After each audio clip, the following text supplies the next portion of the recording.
परम पावन श्री वृंदावन धाम की भूमि पर परम पूज्य सदगुरुदेव भगवान द्वाराचार्य जगत गुरु निम्बारकाचार्य श्री मुकुंद देवाचार्य पीठाधीश्वर श्री राधेश्याम शरण देवाचार्य जी महाराज के मार्गदर्शन में विश्व प्रसिद्ध भगवान श्री कृष्ण की नगरी श्री धाम वृंदावन परिक्रमा मार्ग मिथिला कुंज आश्रम में निरंतर 24 घंटे अखंड श्री युगल नाम महामंत्र संकीर्तन 30 वर्षों से चल रहा है और अखंड अहर्निश 24 घंटे सदा श्री धाम वृंदावन में मिथिला कुंज में चलता रहेगा।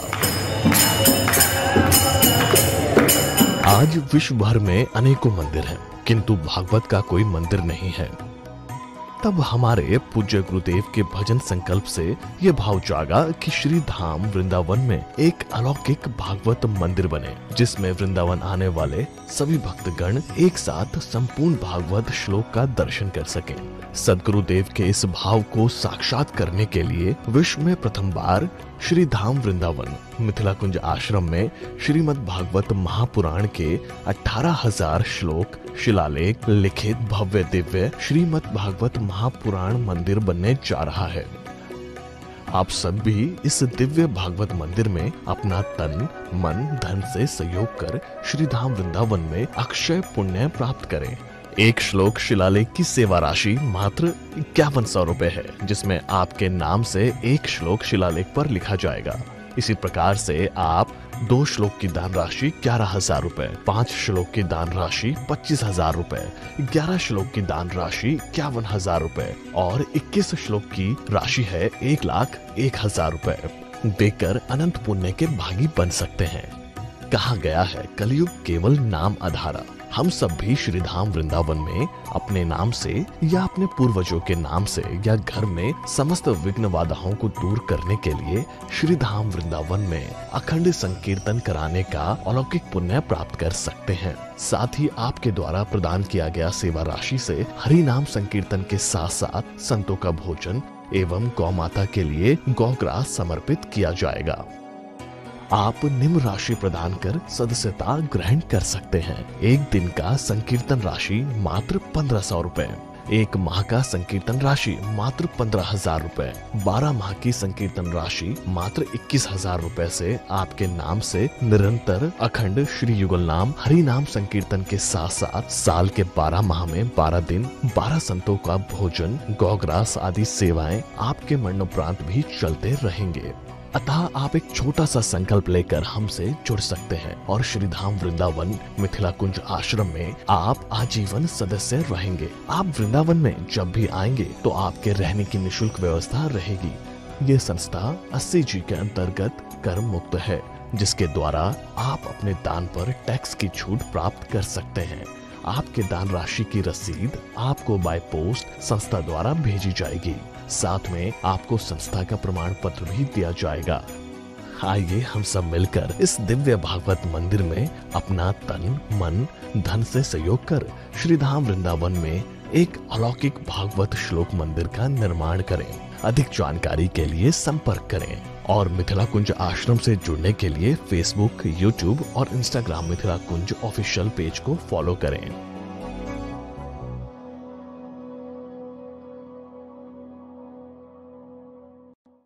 लिखा है न्याय सूत्र में पूज्य महाराज श्री ने कहा, युग पज ज्ञानानुत पति मनसो लिंगम। मैन की पहचान ही यह है कि उनमें एक साथ दो बातें नहीं हो सकती हैं। आप चाहोगे कि हम एक साथ दुनिया के भी होकर बनकर रहें और परमात्मा को भी हम बन जाए, तो नहीं भजन गाते। दुनिया को बने करे देख लिया,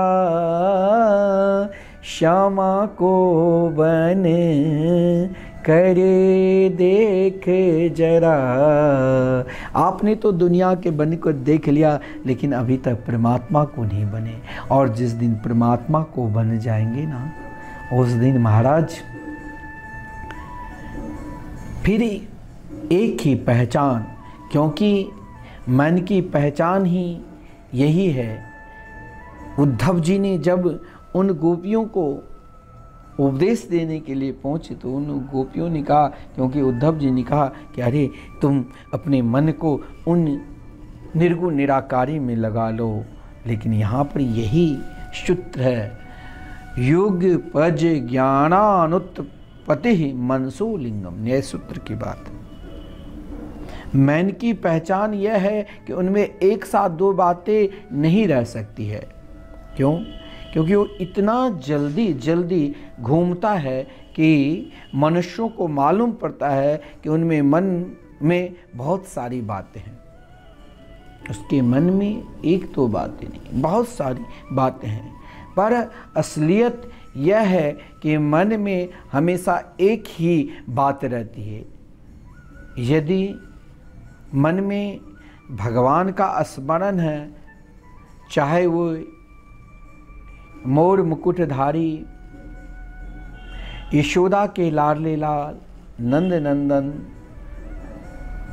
पीताम्बरधारी, मुरली मनोहर नंद नंदन, श्याम सुंदर कृष्ण हो, और या चाहे धनुषधारी कौशल्या नंद वर्धन श्री राम भद्र हो, चाहे शिव हो, तो चाहे महाराज आपके इष्ट हो, तो उन्हीं के आनंद में मन सदा डूबा रहेगा। यदि मन विवृत्तिक है, निर्विकारी है, तो उनमें भी दुख नहीं हो सकता है।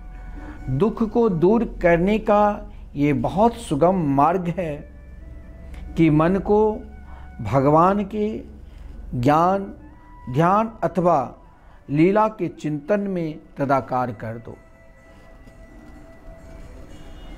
ये बहुत सुंदर बात है। आपके मन में महाराज लोग बहुत नहीं कहते हैं कि भाई क्या करूं, मन नहीं लगता। घर में बैठे हैं, मन नहीं लगता। तीर्थ स्थान में जाते हैं, मन नहीं लगता। कोई कार्य करते हैं तो मन नहीं लगता। इच्छा होती है भगवान के भजन करूं तो मन नहीं लगता। लेकिन मन विवृत्तिक है, मैंने पहले ही कहा, निर्विकारी है, तो उनमें दुख नहीं हो सकता। दुख को दूर करने का ये बहुत सुगम मार्ग है कि मन को एकमात्र कन्हैया के चरणारविंद में ज्ञान ध्यान अथवा उनकी लीला, उनकी नामामृत के चिंतन में तदाकार कर दो। यह सर्वथा वैज्ञानिक पद्धति भी है। मन को दुख को दूर करने के लिए, छुड़ाने के लिए भगवान का स्मरण करो। मान लो भगवान आपके मन में मुस्कुरा रहे हैं, अथवा आपके मन ही भगवान का कोई रूप ग्रहण करके मुस्कुरा रहा है, तो उसमें कभी भी दुख नहीं आ सकता है। दुख निवारण को अमोघ औषधि एकमात्र स्वयं देवर्षि नारद जी ने कहा, श्री कृष्ण के चरण कमलों का मात्र स्मरण करो। श्री कृष्ण चरणाम भोजम स्मरम दुखम गमिष्यति। अब आप ध्यान देना कि इन भगवान नाम की क्या महिमा, और यही भगवान नाम आपको श्रीधाम वृंदावन में संकीर्तन कराना है और विश्व में प्रथम बार वृंदावन धाम में भागवत मंदिर, हर प्राणी को आप प्रेरणा दो कि एक सुंदर अवसर को न त्यागो। 1 लाख 2 लाख 10 लाख आपको नहीं दान देना पड़ेगा। एक श्लोक का आप दान 5100 देकर प्रदान करते हैं और आपकी यथाशक्ति इच्छा तो आप वृंदावन धाम में बिहारी जी के निकट स्वयं ठाकुर जी की स्थापना कर रहे हैं। नाम भगवान की स्थापना करना भागवत नाम पुराण है, स्वयं भगवान के मंगलमय नाम है। और इन नाम पुराण के स्थापना जहाँ 18,000 श्लोक जो भी कोई आएंगे एक साथ दर्शन करेंगे। आप यदि भजन करते हो और आपके भजन के प्रताप से सामने वाले भजन करने लग जाए तो भजन का दुगुना फल मिलता है। आपकी प्रेरणा से कोई भागवत भगवान मंदिर में सहयोग करे तो आप भी भगवान अत्यधिक प्रसन्न होंगे। प्रेरणा से आप उनको जागृत कर रहे हैं। इसीलिए मैं आपको बार बार कह रहा हूं इन टीवी चैनल के माध्यम से कि सुंदर अवसर को आप छोड़ो नहीं। यही जीवन का श्रेष्ठ लाभ है। श्री कृष्ण चरणाम भोजम स्मरम दुखम गमिष्यति। देवर्षि नारद जी ने कहा, जिन भगवान श्री कृष्ण ने कौरव कसमल से द्रौपदी की रक्षा की, गोप सुंदरियों का पालन किया, वे कहीं चले गए नहीं, वो आज भी विद्यमान है। इस कलयुग में ना जाने भगवान कितने भक्तों को दर्शन दिया है, कितने भक्त उनको लाड लड़ाए हैं। हे भक्ति देवी, तुम तो भगवान के प्राणों से अधिक प्यारी हैं। तुम्हारे बुलाने पर भगवान तो नीच के घर भी चले आते हैं। त्वया हुतस्तु भगवान याति नीच गृहीष्व। गीता में तो भगवान की प्रतिज्ञा ही कर रखी है, अपि चेत सुदुराचारो भजते मां मन्निभा साधुरेव शमन्तव्य सम्यग् विस्तो ही श। बहुत सुंदर गीता में भगवान ने वर्णन। इसीलिए इनमें संदेह नहीं कि मैं नीच हूँ। जीवन में भगवत भजन करने में कभी संदेह नहीं करना चाहिए। मैं छोटा हूँ, मैं पापी हूँ, मैं अज्ञानी हूँ, मैं पतित हूँ, मैं पापी दीन हूँ। उनके हृदय में तुम्हारा प्रवेश है। दैन में भी तुम आती ही हो।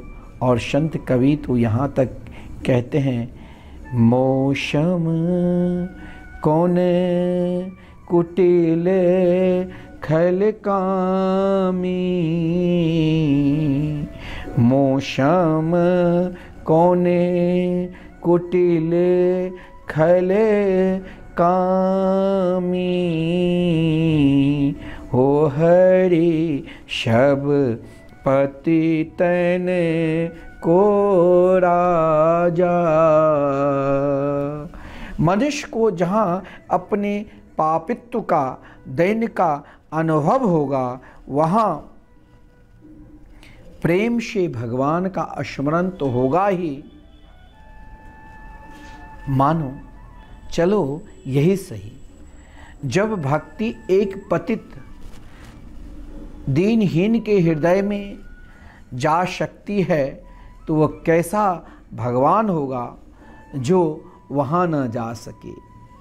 भगवान जिसके हृदय में भक्ति है, चाहे वो कहीं भी है, किसी भी जात के हैं, किसी भी धर्म के हैं, किसी भी प्रकार के प्राणी हैं, वो तो भगवान वहाँ स्वयं उपस्थित हो जाते, क्योंकि स्वयं भक्ति देवी भगवान की पत्नी है। जब पति ये सुने कि उसकी पत्नी तो अमुक के घर किसी रोगी की सेवा करने, किसी गरीब की मदद करने, किसी दीनहीन की सहायता करने पहुंच गई है, तो ये कैसे हो सकता है कि पति वहाँ ना जाए। जहाँ जहाँ भक्ति देवी है वहाँ वहाँ भगवान का आविर्भाव है। आपको कहीं प्रवेश नहीं करना पड़ता है, वे तो पहले से ही वहाँ विद्यमान है। इसीलिए सज्जनों, भक्ति जहाँ पहुँची तो उनको देखते ही भगवान का वहाँ पर आविर्भाव हो जाता है। इसीलिए देवर्षि नारद जी ने कहा, भक्ति देवी आप तो भगवान के प्रिय हैं। पुराणों में एक बड़ा सुंदर भाव आते हैं, अपि पाप प्रसक्तोपि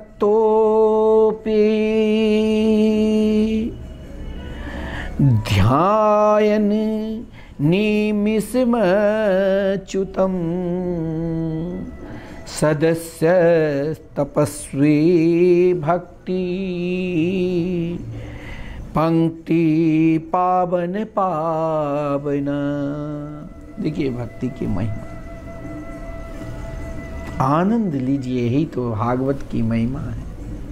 मैंने आपसे कहा भागवत की शरणागति को स्वीकार कर लो सज्जनों, तो फिर कहीं भटकने की जरूरत।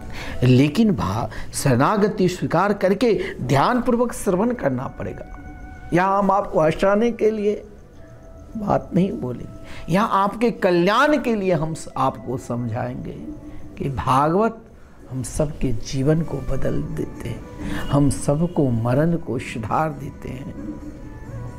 चाहे वो दीनहीन और मलिन चित्त व्यक्ति के लिए भी सबसे बड़ा सहारा यह है कि वह एक निमिष के लिए ही सही, एक क्षण के लिए ही सही भगवान का ध्यान करे। और यह ज्ञान मार्ग में भी बाधक नहीं है, क्योंकि स्वयं भगवान का यह वचन है। गीता में 4 अध्याय में भगवान ने कहा है, अपि चेदसि पापेभ्यो सर्वेभ्यः पापकृत्तमा सर्व ज्ञानाप्लवेनैव वृजिनं सन्तरिष्यसि। भगवान कहते हैं दुनिया के सब पापियों के इकट्ठा करो, बड़ा भाव है, और उनमें से 3 पापी को छांट लो। एक पहला पापकृत, दूसरा पाप कृत्तर और तीसरा पाप कृत्तमा। पाप कृत्तमा सबसे बड़े पापी माना जाता है। उससे कहो कि हमारी ज्ञान नौका पर बैठ जाए। देखिए सबसे बड़ा पापी को भगवान यानी भगवान के नाम रूपी नौका पर बैठ जाओ। नाम की अलौकिक महिमा है नाम नौका की। हमारे पूज्य गुरुदेव ने तो हजारों भक्तों को नाम नौका कहता है तैयार करो। 9 करोड़ 9 लाख 9,999 में एक नाम नौका बनते हैं। उतने बार भगवान का नाम एक साल के अंदर लेना पड़ता है, तब एक नाम नौका तैयार होते हैं।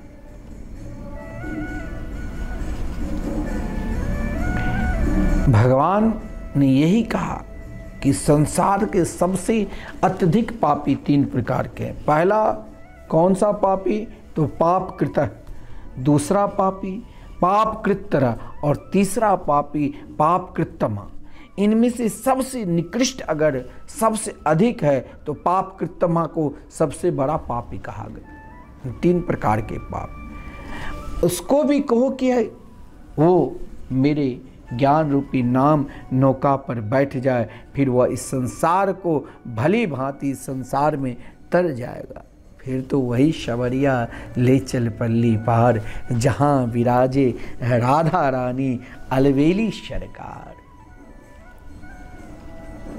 देखिए भगवान ने क्या सुंदर समझाया। वास्तव में जिस धर्म में दीनहीन के लिए, पापी पतित के लिए सहारा नहीं है, वो धर्म नहीं हो सकता है। धर्म तो वही है जो दीनहीन पापी पतित को भी सहारा देकर ऊपर उठाने के मार्ग प्रशस्त करता है। इसीलिए भक्ति देवी, तुम तो भगवान को नीच के घर में भी ले जा सकती हो। नाम में वो शक्ति है। जीवन में नामामृत के सहारा लो, यही सर्वश्रेष्ठ भक्ति है। और जिसने नाम के सहारा से भक्ति की, उसे नामी तो मिलेगा ही। जीवन में एक सत्य गांठ बांध लेना। आप यदि नाम जाप करना प्रारंभ कर दो तो दुनिया की सारा सुख सुविधा, क्योंकि भगवान स्वयं ध्रुव जी से कहा, ध्रुव जी आप 6 माह तक तप किया। ध्रुव जी को भगवान ने दर्शन दिया, मुझे हमें कुछ नहीं चाहिए। भगवान ने कहा, मैं अपनी प्रसन्नता के लिए दिखाना चाहता हूँ कि जो मेरे शरण में आते हैं वो संसार के इहलोक और परलोक दोनों सुख को प्राप्त कर जाता है। इसीलिए भक्ति देवी जिसके हृदय में हैं, वहाँ चाहे वो किसी भी प्राणी के निकट क्यों ना हो, नीच से नीच, अधर्मी से अधर्मी, पापी से पापी, वहाँ भगवान स्वयं उपस्थित हो जाते हैं। देवर्षि नारद जी आगे कहते हैं कि हे देवी, सतयुग,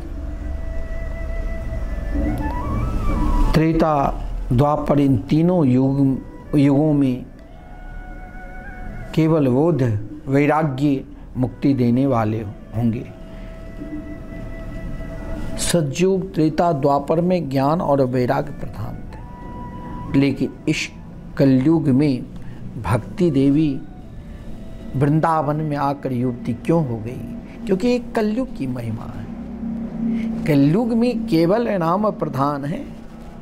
इस कलिकाल में कलयुग केवल नाम आधार। इस कलिकाल में एकमात्र नाम है। जिसने नाम के सहारा ले लिया वो जड़ भी है, तो महाराज नाम के सहारा होते ही तरुण हो जाएंगे। तो भक्ति देवी